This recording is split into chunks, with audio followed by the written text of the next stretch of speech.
Unlimited गुरु classes में आपका बहुत बहुत स्वागत है। मैं हूं ब्रिजेश। आज हम जो है रेलवे ग्रुप डी का प्रश्न लिए हैं। इसमें आपको योगफल और गुणनफल पर बनने वाले सवाल को देखेंगे हम, और बाय ट्रिक भी देखेंगे और बाय लॉन्ग मेथड भी इसका देखेंगे। तो हमने एक प्रश्न लिया है मैथ का कि एक भिन्न तथा उसके व्युत्क्रमों का योग 5 पूर्णांक 1/5 हो तो भिन्न ज्ञात कीजिए। कोई भिन्न है और उसका व्युत्क्रम करने पर उनका योग करने पर वैल्यू 5 पूर्णांक 1/5 हो जाता है। तो कह रहा है उस भिन्न का मान ज्ञात कीजिए, और 4 ऑप्शन आपको इस तरह दिए गए हैं। माना भिन्न क्या है? यक्स है। माना भिन्न यक्स है और इसका व्युत्क्रम 1/x होगा। व्युत्क्रम हो जाएगा 1/x और इनका योग करने पर 5 पूर्णांक 1/5 आता है। अगर हम इनका ऐड करें तो x plus 1/x is equal to 5 पूर्णांक 1/5 होगा। अब इसको अगर सॉल्व किया जाए तो एलसीएम x बन जाएगा, इसका क्रॉस यहाँ गुणा हो जाएगा x² plus 1 is equal to, यहाँ इसको अगर भिन्न में कन्वर्ट किया जाए विषम भिन्न में तो 5 × 5 = 25 से कितना हो जाएगा 26/5।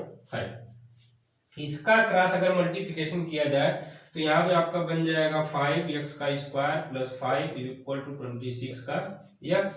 अब इसको और सॉल्व करें अगर हम तो 5x² माइनस 26x और प्लस 5 इज इक्वल का 0। देख रहे हैं कि एक क्वाड्रेटिक इक्वेशन बन गया है। जब क्वाड्रेटिक इक्वेशन बन जाएगा तो इसको तो हल करना ही पड़ेगा, तभी हमारा मान आएगा। लेकिन इतना लंबा करने की आवश्यकता हमको नहीं है। गुणनखंड शायद आप करना जानते हैं, इसका कर भी लेंगे, और इतना लंबा चौड़ा हमको करने की आवश्यकता नहीं है, ना ही हमारे एग्जाम हॉल में इतना समय है। तब इसको कैसे हम बनाएंगे?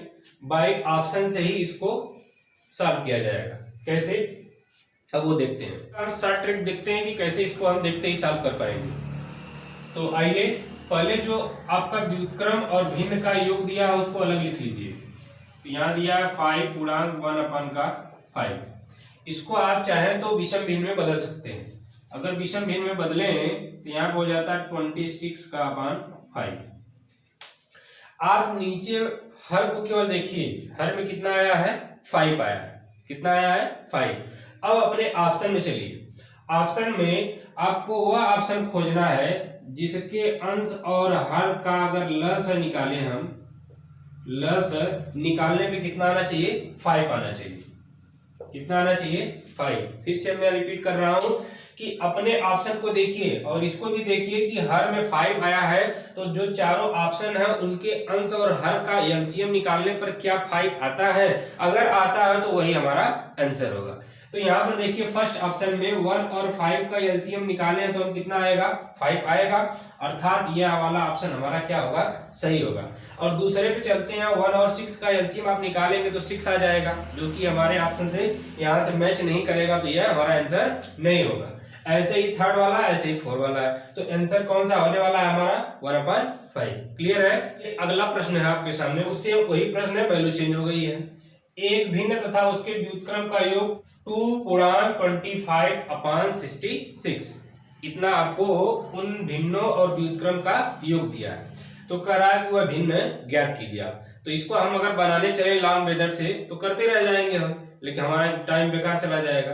तो हम क्या करेंगे? ट्रिक वाला मेथड अपना देखेंगे। हमने कहा कि आप इसको अगर चाहें तो विषम भिन्न में बदल सकते हैं, अगर नहीं बदलना चाहते हैं तो रहने दीजिए उसी तरह। आपको केवल इतना ध्यान देना है कि यहाँ पे हर में क्या आया है, तो हर में 66 आया है। हर में कितना आया? 66। तो हमने आपको ट्रिक यह बताया कि अंश जो हमारे ऑप्शन है उनके अंश और हर का एलसीएम लेने पर 66 आना चाहिए। अगर आ गया तो वही हमारा आंसर होगा। लेकिन यहाँ तो मिस फ्रैक्शन में सब भिन्न दी गई हैं, तो मिस फ्रैक्शन दिया गया है तो आप उसको विषम भिन्न में कन्वर्ट कर लीजिए। तो पहले इसको कन्वर्ट करेंगे तो 22 × 22 और 15 को जोड़ेंगे तो यह हो जाएगा आपका 37/22। और इसको सॉल्व करें तो 6 × 6 5 11 क्या हो जाएगा? 6। अगर इसको सॉल्व करें तो यह हो जाएगा 53। अभी वाले को हम मिस फ्रैक्शन को चेंज करें विषम भिन्न में तो यहाँ हो जाएगा 11 × 11, 5 को ऐड करेंगे तो यहाँ हो जाएगा 16/11। तो हमारा आंसर वो सही होगा जिसका अंश और हर का एलसीएम 66 आएगा। तो क्या इसका एलसीएम निकाला जाए तो क्या 66 आएगा? कभी नहीं आने वाला, अर्थात यह ऑप्शन क्या हो जाएगा? गलत हो जाएगा। इसका एलसीएम देखिए 11 और 6 का एलसीएम आप निकालेंगे तो 66 आ जाएगा, अर्थात हमारा आंसर क्या बनने वाला है? 1/5/6। यह भी नहीं बनेगा, यह भी नहीं बनेगा, अर्थात यह ऑप्शन और यह ऑप्शन भी गलत हो जाएंगे। थर्ड कि दो संख्याओं का योग 20 दिया है, दो संख्याएं हैं उनका योग कितना है? 20 तथा उनका गुणनफल 91 है। उनके व्युत्क्रम का योग वो पूछ रहा है, उनके व्युत्क्रम का योग पूछ रहा है।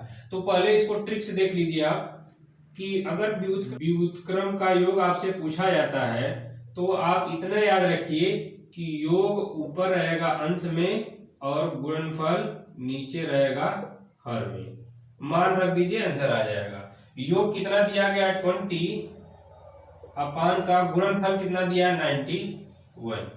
तो ऑप्शन कौन सा सही होने वाला? हमारा बी ऑप्शन सही होगा। हम मेथड से इसको देख लेते हैं कैसे बनाएंगे। दो संख्याएं दी गई हैं तो हम मान लेते हैं कि दोनों संख्याएं क्रमशः ए और क्या है? बी है। तो इनका योग करने पे कितना आ रहा है? 20 आ रहा है। योग कर लीजिए, योग करने पे आ गया आपका 20 और उन्हीं का गुणा करने पे कितना आ रहा है? 91। इन्हीं का हम अगर गुणा कर दें तो आ रहा है आपका 91। कह रहा है कि उनके व्युत्क्रम का योग बताइए। संख्या ए और बी थी तो इसका व्युत्क्रम क्या होगा? व्युत्क्रम होगा 1/a प्लस 1/का बी।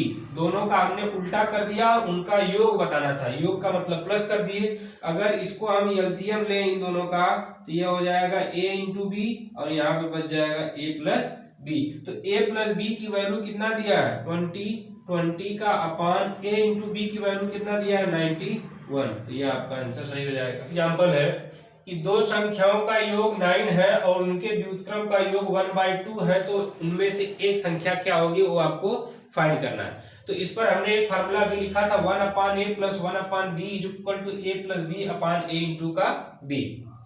तो यहाँ पर देखिए व्युत्क्रम का योग दिया है 1/2, तो व्युत्क्रम तो इधर है, व्युत्क्रम इधर है। तो यहाँ पर हम अगर लिख लें कि हमने दो संख्या माना है a और b, इनका योग आपको दे दिया गया है 9 और इनके व्युत्क्रम का योग दिया है 1/2। तो व्युत्क्रम का योग इधर है, यहाँ पे लिख लेते हैं 1/2 इज इक्वल टू योग a प्लस b का मान कितना दिया है? 9। तो 9 रख लेते हैं, a इंटू बी ऐसे ही रखने देते हैं। अगर इसका क्रॉस मल्टीप्लिकेशन करें हम तो यहाँ पे बन जाता है आपका a into B equal to 9 टू या कितना हो जाएगा?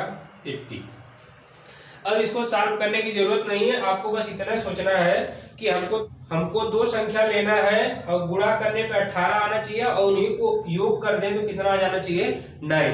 तो क्या आप सोच सकते हैं कि इसका अगर हम 6 और 3 ले लें तो 6 3 जा 18 हो जाएगा और 6 और 3 को ऐड करेंगे तो कितना बनेगा? 9 बन जाएगा। इसका मतलब है कि दोनों संख्याएं यही हैं और दोनों में से आपका ऑप्शन में देख लीजिए कौन सा मैच कर रहा है। तो ऑप्शन में 6 है तो यह वाला ऑप्शन आपका सही होगा। क्लियर है? इस तरह आपको ग्रुप डी में क्वेश्चन को पूछा जाता है। इसको एक बार अच्छे से रिवाइज कीजिए और इस चैनल पर बने रहिए। लाइक कमेंट शेयर जरूर कीजिए। धन्यवाद।